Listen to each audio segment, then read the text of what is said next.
Here's the honest truth of the matter when it comes to the growth of small businesses and their formal plan for expansion. According to my friends at the Royal Bank of Canada, only 35% of small businesses today have a formal written business plan and growth strategy. However, admittedly, many small businesses in both Canada and the United States prioritize short-term challenges over long-term planning.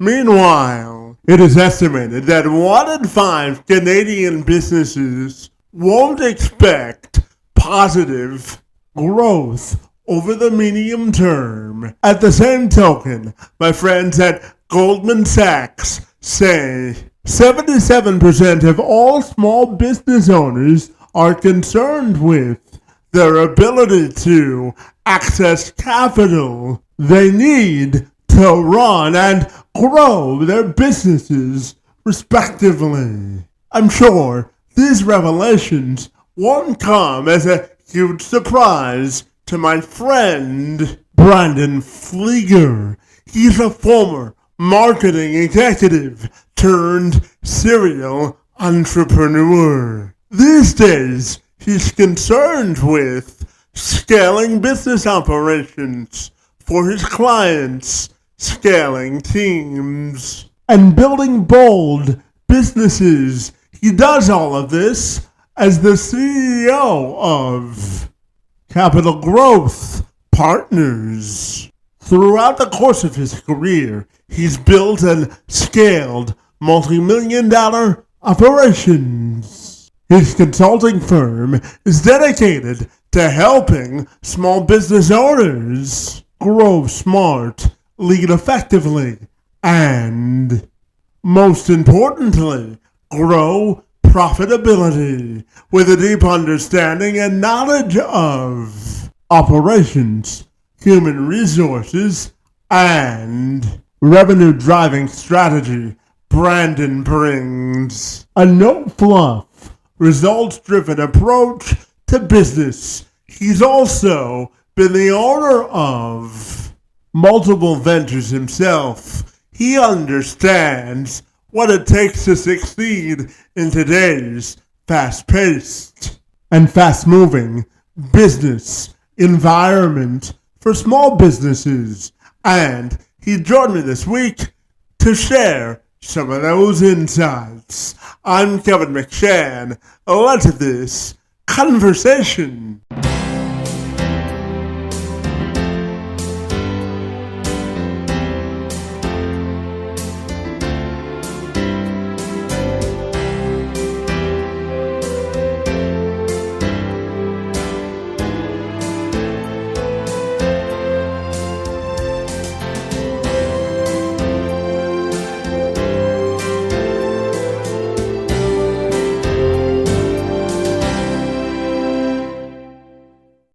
Brandon, if you're ready, my friend, I'll welcome you to the program, and I'm super excited to learn how you help businesses scale and grow, my friend. Great to see you, and happy Wednesday to you, my friend. You as well. Let's do it.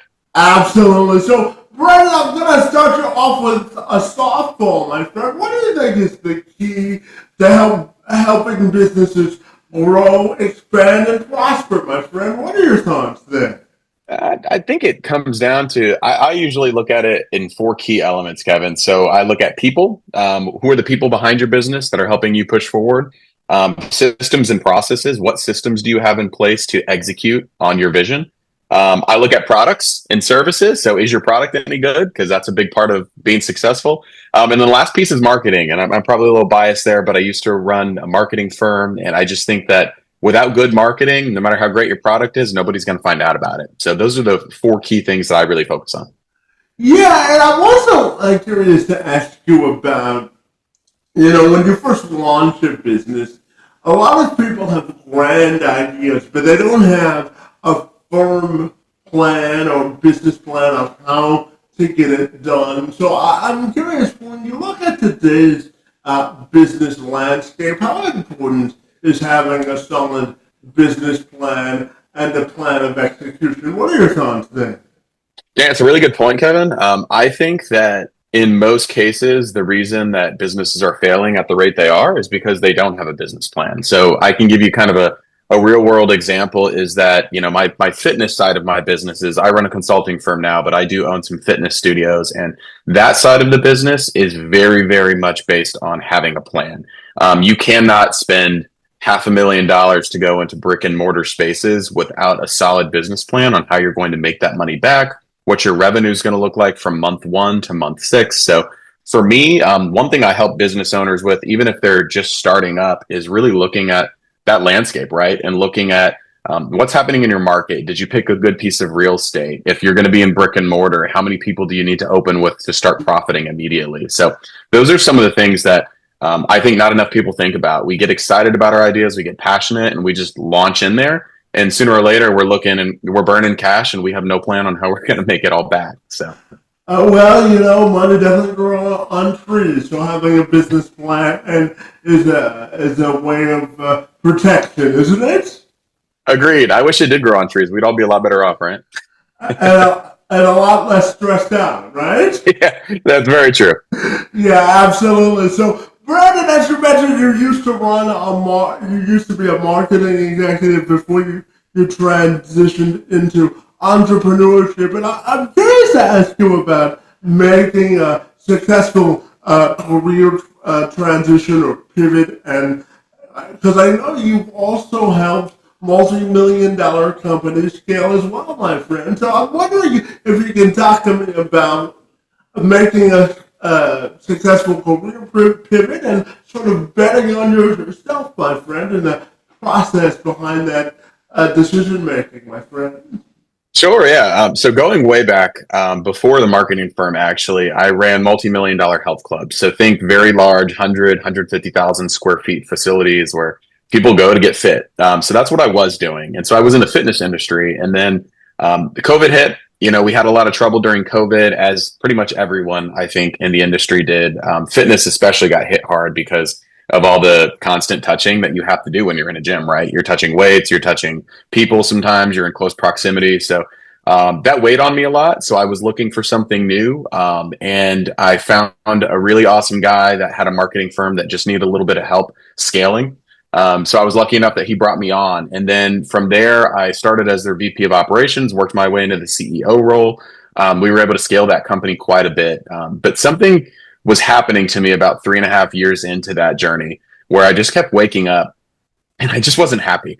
And it wasn't the people that I was working with. They were all fabulous. The leadership at those companies, was excellent. And I just knew I needed to get back into fitness and do something different. My big passion is making sure that people can get fit and healthy and live a long time. And so I wanted to get back into that space. So that's ultimately where, after I built the marketing firm, we were able to merge that with another company, which was very successful in terms of the merge. And then I moved back into fitness and I started building out fitness studios. We're very successful, very profitable on the fitness studio side. So then I knew, how can I help other business owners do this and do it successfully? Because there's so many people that open up businesses and end up closing up shop within 12 months because they don't have the cash flow or they just didn't know what they were getting into. So now that's my passion. That's where Capital Growth Partners came from. And I'm very excited to help business owners either turn their situation around or launch right, is kind of what I call it. Yeah, so let's dive into Capital Growth Partners now, my friend, because I know the whole bailiwick behind the business is helping businesses sort of fix their problems in order to scale. So tell me about Capital Growth Partners, my friend, and how you help businesses identify and fix their problems, my friend. Yeah, so a little bit about us. We really try to stick and work with business owners that are either just starting or have been open, I would say 12 to 18 months and are struggling a little bit. That's not to say we can't work with somebody that's been open longer. Really, our niche is in very new businesses that really need help launching the correct way and profiting immediately.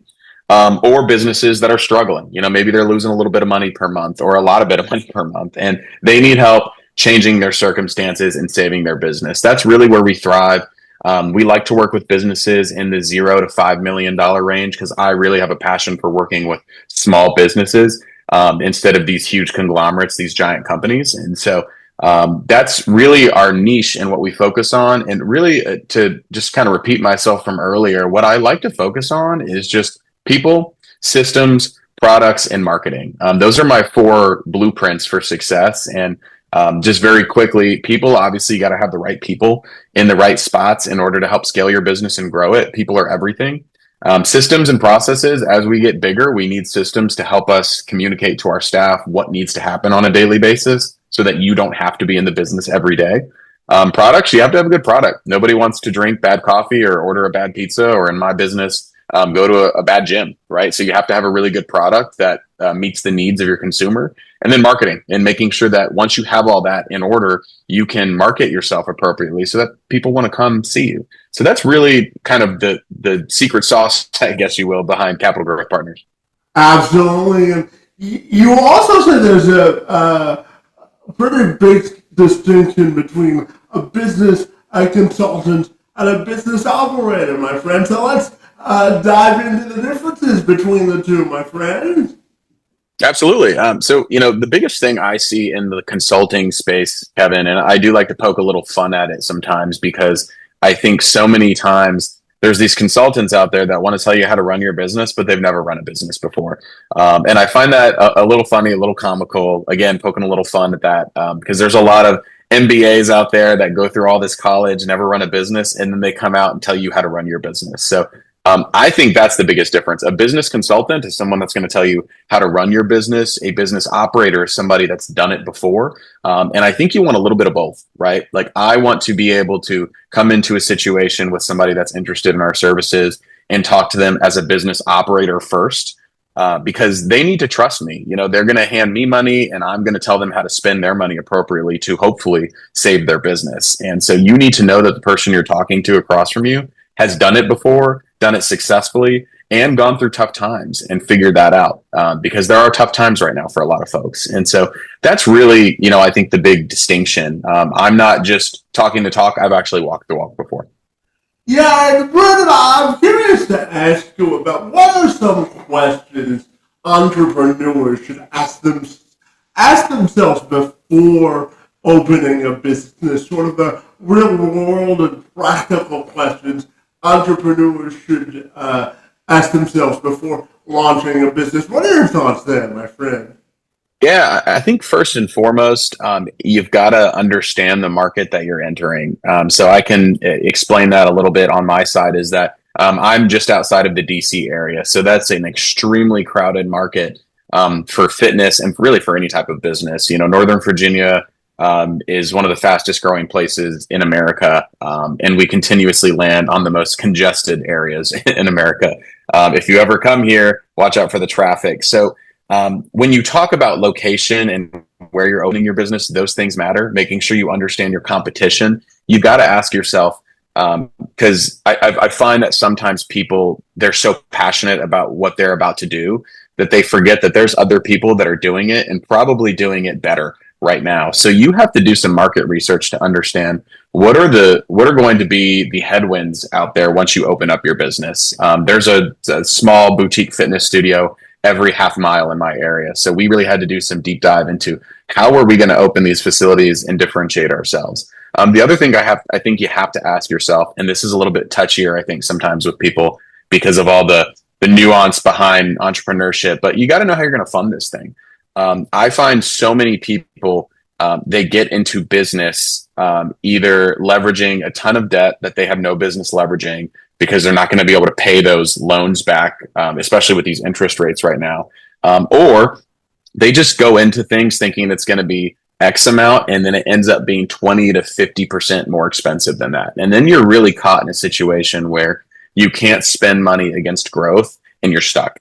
And so those are the two things I think everyone needs to ask themselves. There is this like TV reality dream, I think, that has been created around opening a business for $0. And to be clear, sometimes you can do that. But you have to know what business you're getting into, and you got to have the business plan and the dollars behind it to make sure that it can be a success for you. Yeah, and Brandon, what do you think is key point when we talk about real world experience and really launching into the nitty gritty of a business. What do you think that your personal real world experience has taught you about running a business, my friend?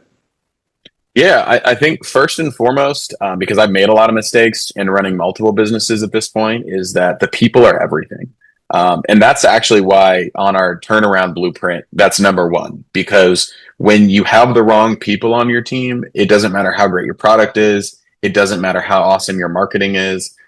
Nothing else matters except the people that are representing your company. And I've just seen too many businesses suffer from keeping somebody in a seat that they shouldn't be in. I'll give you an example for myself because I like to be very transparent with the business owners I talk to. Is that when I first left the marketing firm and we did that merger and I opened the first fitness studio, that studio, I hired the wrong person to run it, so they were really sabotaging me. And unknowingly, right? Not everyone's out there to sabotage your business and steal from you. It's just some people aren't cut out for what you hire them for. And so when you figure that out, I'm a big believer of moving very quickly and making sure that, hey, if there's another spot on your team for them, that's great. If they're a good culture fit, bring them into that other spot. But if you've got someone in the wrong place and you know it, and you're just putting that off because you think they're going to turn around overnight and become this awesome new employee, usually you're disappointed. And I can't tell you how many small business owners I've spoken to that have burned cash for 6 to 12 months on the wrong person. So that's the real world experience I like to pass on to people. It's also probably the number one red flag I see when I enter a business and try to help somebody, is there's usually somebody in their business that's not helping them. And that's usually the first thing we focus on before we go into anything else. Yeah, absolutely. So let's talk about effective team building, my friend, and how do you think it affects your margin sort of expansion and if you need to, strategic turnaround of a business, my friend, because your people, in my estimation, Brandon, are the most important asset that you have in a business. Would you agree with that notion, my friend? I would agree with that, and I would go a little farther to say they're the most important asset in your business, and they're also, just to be blunt about it, the most expensive asset in your business. I don't know any other business owners that I've spoken to that payroll's not most of the time their number one expense, if not number two, just depending on the business they're in. But so I think you really have to get that right. The effects of the wrong person on your team, I'll speak to a specific business owner, not using their name, of course, but that I was working with the other day where they had an excellent connection with their leader in their business. We'll just call them the general manager. They had a great connection with their general manager, but that general manager was more focused on the areas of the business that they were passionate about and not the areas of the business that actually brought true margin and profit to the business owner. So they were both fighting in two different directions. One of them thought they were doing a great job by focusing on X. The other person was focused on building their draft and building their member base, which is exactly what you should be doing. But he didn't have his team on that journey with him. So I think number one is you have to be hyper focused on showing your team members, including the leader of that team, what it is that drives your business and be very transparent. I think a lot of times we're very convoluted and we don't like to tell our team how things are going. And I think if you go that route, your team might think they're doing a great job and really you're losing money on the back end. So being very honest and specific about what you need from them. And if they don't give that to you, you've got to move into a different direction. Yeah, so I'm also curious to ask you, Brandon, about how a business can grow financially without compromising its integrity, because sometimes it can be a delicate tap dance. So tell me, well, what's your best piece of advice when it comes to that, my friend? Yeah, I think at the beginning, you've got to be really in tune with your expenses. And I do also find that a lot of business owners, for better or worse, they don't fully most of the time for worse, they don't really understand their P&L. That's your profit and loss statement. So that's something we spend a lot of time on at Capital Growth Partners in making sure, one, that a business owner fully understands what it is that statement means. We go through cash flow statements, we go through their P&Ls. You'd be surprised. I would say about this is just my gut talking, about 70% of the business owners we speak to have never really reviewed their P&Ls in depth with anyone.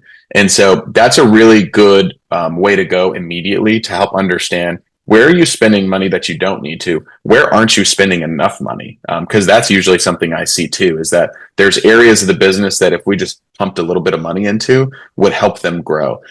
So that's the first thing, is making sure your dollars, particularly in the early stages, are being spent in the right areas. None of us, especially in the 0 to 5 million range, nobody is, we're not Spotify, we're not Disney. We don't have money to burn on things that are just a guess. We have to know where to spend our money to make it most effective.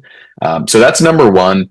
And then I think number two, to the integrity piece that we were speaking about, is just making sure that, again, you've created a roadmap for your team to understand expectations. Not almost every time I enter a business that's struggling, it's because there's not key performance indicators that are tied to their team's success. And so, again, if your team doesn't know what success looks like, how are they going to be successful? So those are the two things I would say you can do immediately to make sure that financially you're moving in the right direction.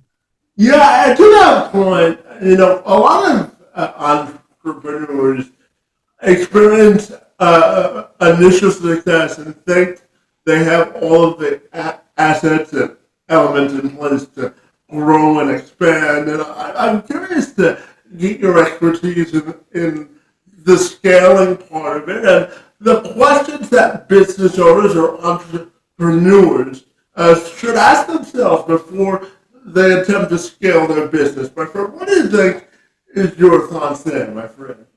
Yeah, the first thing I always ask to a business owner that has had some success, maybe they're at the end of that range that we were talking about earlier. Maybe they're a couple years into their business, they're, doing $5-6 million in revenue, and they just can't seem to take it to the next level and get into those double digits. The first thing I always ask them is it you?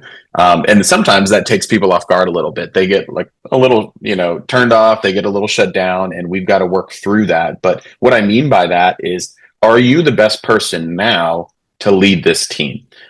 Because I've seen it time and time again. And frankly, I've been a product of that in my previous role, is that sometimes the person that starts the business and the founder of the business is not the person that can help scale it to 10, 20, $50 million. We see that a lot just in the real world, with different businesses that were started by a founder, and then that founder realized, maybe too late, or maybe early enough, that they weren't the person that needed to be the president and CEO anymore. And so that's the first thing we talk about is it you? Is it, possibly that you're so close to the product that you can't see around corners anymore, and you can't see what your customers want because you're too passionate about what it used to be. There's a huge problem, I think, with that in scaling companies. And so that's the first thing we look at is, do you have a leader that's not you, that's not the founder, so that you can be strategic and they can run your business? Yeah, and Brandon, if I put you in front of 100 people who wanted to rebuild their organizational culture, because I believe that if you have a strong culture, it develops a relationship of trust with the people that you're leading. So if I put you in front of 100 people that ran businesses somewhat successfully, but they have a toxic sort of organizational culture, what do you think is the first thing that people need to do to sort of turn around a toxic organizational culture, my friend? What are your thoughts there? Yeah, I think toxicity is one of the detriments to most small business owners. And we were just talking about scaling. I think scaling is impossible when you have that toxic, whether it's a bro culture or like the whole Seattle, Washington tech guy scene. You've really got to, initially, as you grow, sometimes that's okay in the early days, but you really have to find what that toxicity is. So if I was talking to 100 different people, I would say, where is the toxicity? And sometimes, by the way, it's them. I've seen that too, where, the business owner is the toxic portion of that business. They're way too involved in things they shouldn't be. They're way too close to the product, and they won't let it change to what the customers are asking for. And so I think immediately I'm a big fan of just pulling that toxicity out no matter what it takes. If that's firing somebody, if that's removing you because you're the toxic piece of the puzzle, that doesn't mean, by the way, it's not your business anymore. I get that a lot. It's my business. I started it. Why should I leave? Because you want it to grow and you want to make more money is usually the answer I give them. And so you have to find out what that is. And almost 99% of the time, it's a person, because toxicity doesn't usually come from anywhere else in an organization aside from the people. So find out where the toxicity is coming from, remove it as fast as possible. Don't put it off. And then you'll be very surprised, I think, as to how your business functions in the coming weeks, and almost the relief from the rest of your team members. Yeah, and I'm also curious, Brandon, to ask you about this report from the U.S. Chamber of Commerce, my friend, that reported earlier this year that a significant portion or percentage of small business owners are concerned about inflation and tariffs. We talked about that earlier. The Chamber says that nearly 49.3% of small business owners expect inflation to be an obstacle within the next 3 months of running their business, my friend. And they also say that 73% of small business owners express concern about tariffs and the impact on their businesses, according to the U.S. Chamber of Commerce, my friend. So I'm curious, when I give you that report, my friend, what are your immediate thoughts?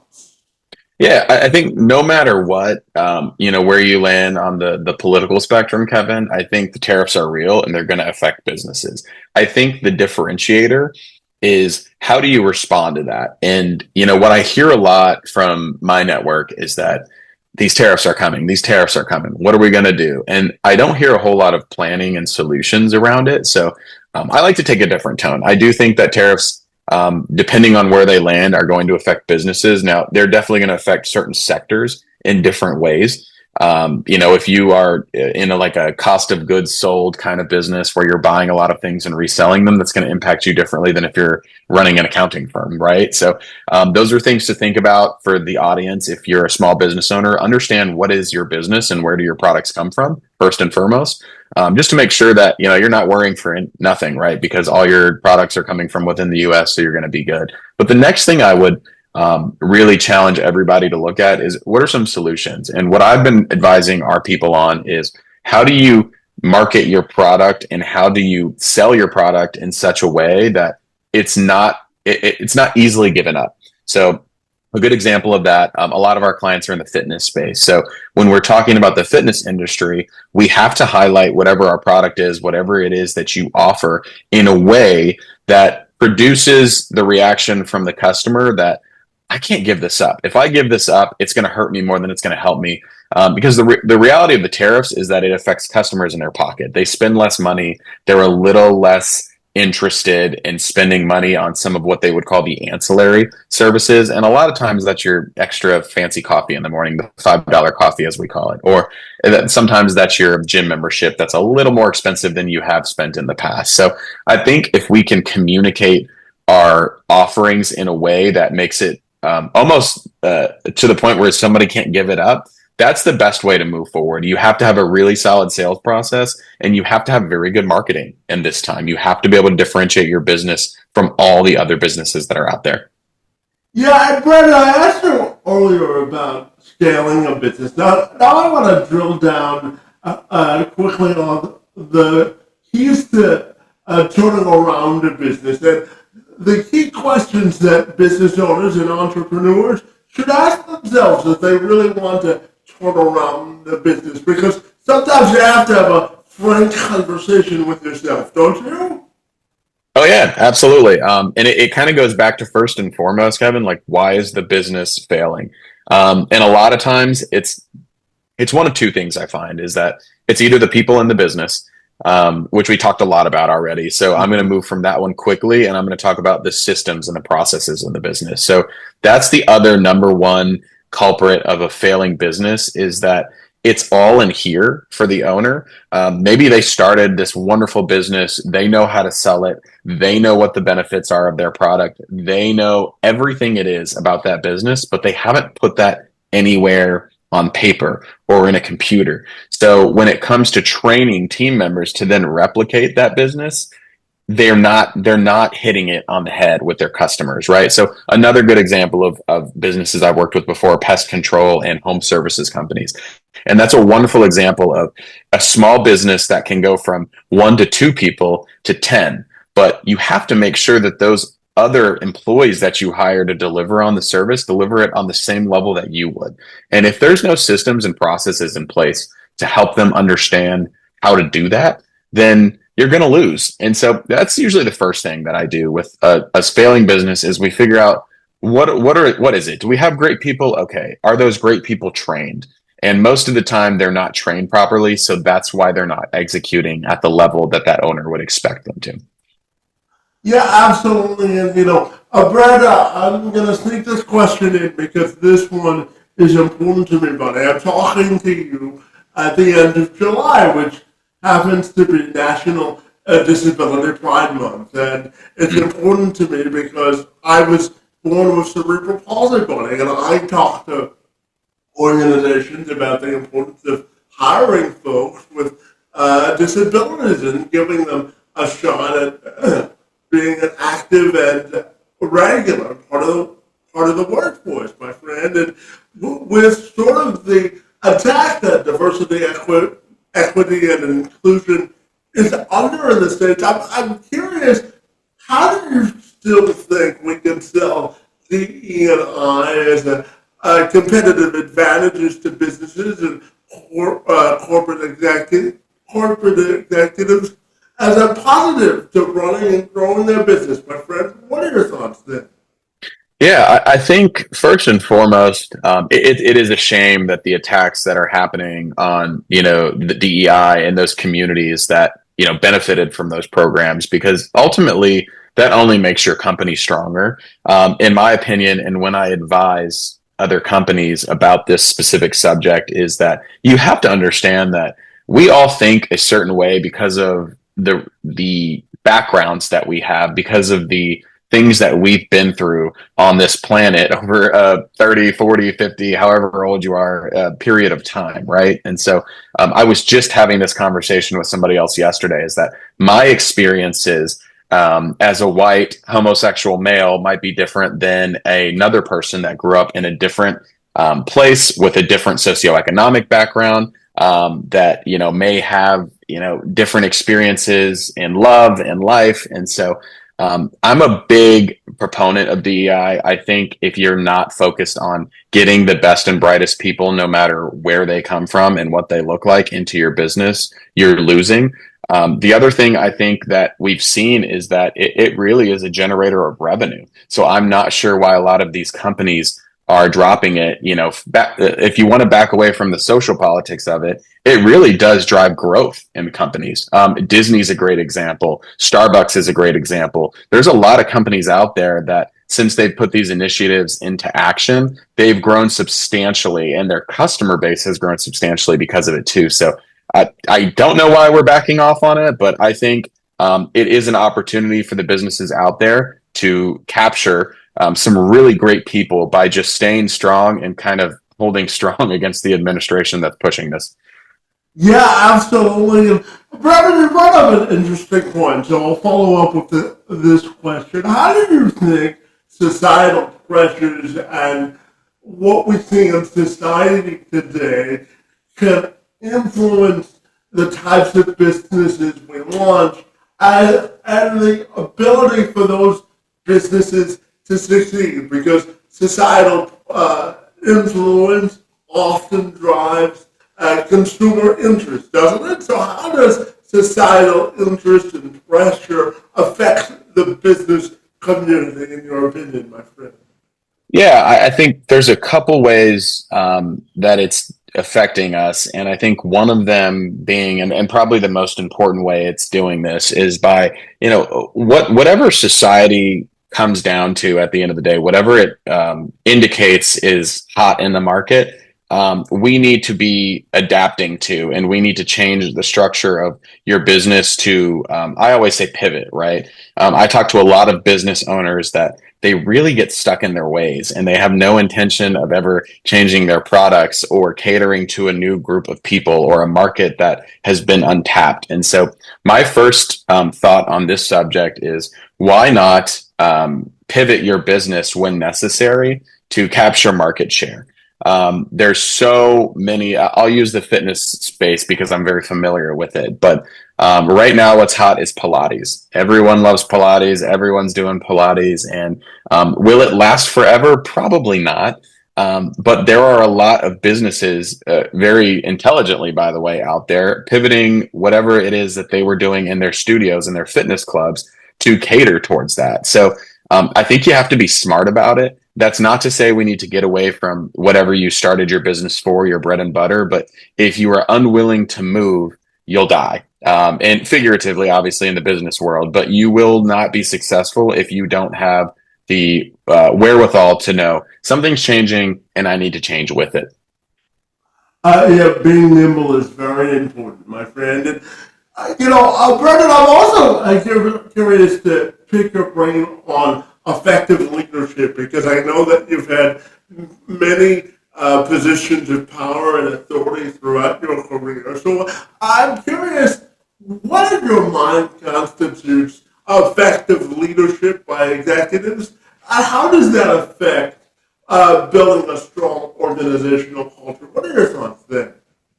Yeah, this is definitely a hot topic because I think there's a lot of information out there about leadership and effective leadership, and I definitely don't think that there's one leadership type that works best. The one thing I think every leader needs, and I will say this adamantly, is that I do think you need empathy.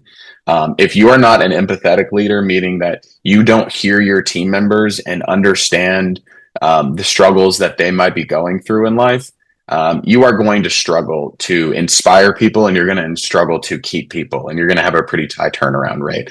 Now, empathy is not to be confused with weakness. I think a lot of times people confuse it with weakness. And so I always like to caveat that by saying I do think people need strong leaders. I think we need to be decisive.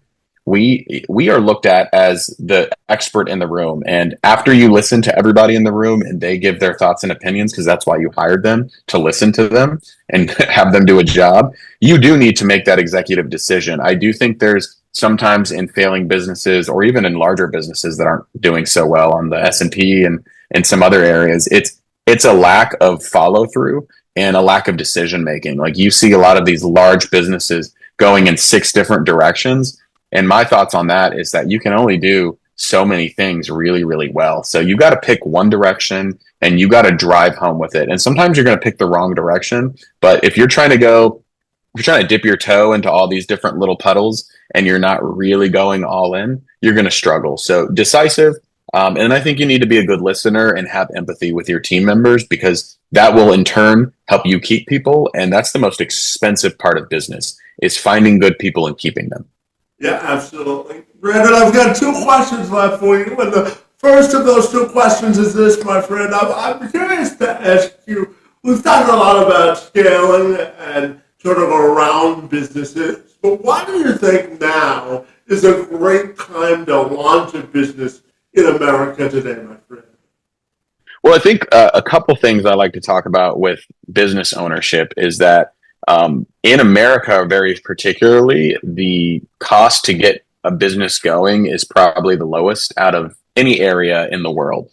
So that's one. America has always and probably will stay, unless we do something really terrible to mess it up, but it will probably stay the number one spot globally to make money and build wealth. You just don't see that in other countries. Are there wealthy people in other countries? Of course. But is it per capita? Is there more wealthy people compared to all those other countries almost combined? Yes, 100% in America. So that's first and foremost is I think we're the land of the free, right? And regardless of politics, I think we've continued to build our GDP in a way that will allow small business owners to flourish here. But the caveat to that, I would say, is that when we talk about business ownership and launching in, you really have to know what it is you want. And I think a lot of people want to get out of their 9 to 5. They've had a bad month. They've had a bad year, maybe, because that happens. You just have a bad year, and you think that business ownership is just going to escape you from that whole world. And I think you really need to know what you're jumping into and make sure that you're passionate about it and you're ready to work your ass off. Because if you're not, it may not be for you. There is a lot of hours that go into it, but I think it's very rewarding. It's the number one way to build legacy and be able to build wealth over time and leave something, hopefully, to your family and your children. And so I think that is what gets me excited about entrepreneurship, as well as putting food on other people's tables and providing jobs and helping people grow in their own careers. Yeah, absolutely. And to that point, Brandon, my final question is about your own personal and professional legacy and how you want that to be defined. Sure. Yeah. I think a lot about this. And for me, it's not really about, becoming the next Bill Gates or anything like that. I think I got about 15, 20 more years in me. And then I think I'm going to head to Europe with my husband, and we're going to try to retire early in life. So for me, I'm not really interested in building as much money as possible. But really what I want, and I hope people talk about me, once I am retired and not really in the game anymore, is, hey, that person really gave to me their all. They really helped me grow my business, or they really spent some time on the phone with me that one time when I was struggling finding a job. I really like to make sure that the people around me I'm giving back to, because that I think selfishly provides me joy. I like to know that I'm a help to other people, and I like to feel good about that. So that's really what I set out to do. It just help small businesses, help people that are in trouble, and then one day hopefully I can relax on a beach somewhere and enjoy my time with my husband. Well, I always say if you find something you like to do, you don't work a day in your life, right? Exactly. That's exactly right. But Brandon, tell me, if people want to get connected with you, buddy, what's the best way they can do that? Yeah, the easiest way is to just go to growsmartercgp.com. Again, that's growsmartercgp.com. And that's just going to take you to my website. It'll tell you a little bit about what I do. And if you're interested in learning a little bit more about the blueprint to turning around your business or starting your business, you just have to click the form. It'll send me an email, and then I'll get in touch with you. And it's a free consultation. We'll talk a little bit, see if there's a fit there. Well, absolutely. And Brandon, I want to thank you for the good work that you're doing to provide entrepreneurs the economic freedom and wherewithal to run profitable and prosperous businesses, my friend. I think you're doing great work, and it was a real pleasure and privilege to have a chance to chat with you and engage in conversation, my friend. And I want to thank you for being here. It's most appreciated. Likewise, Kevin. It was great to chat with you. Fantastic, my friend. We're all done. I hope you enjoyed the experience. I sure did. Fantastic, my friend. Well, I'll tell you as soon as this comes out, I'll shoot you over a copy, and be sure to share our conversation if you wish, okay? I absolutely will. Thanks so much, Kevin. You have a great rest of your week. Fantastic. Have a good Wednesday, and thanks for the time, okay? You too. Bye-bye. Bye-bye.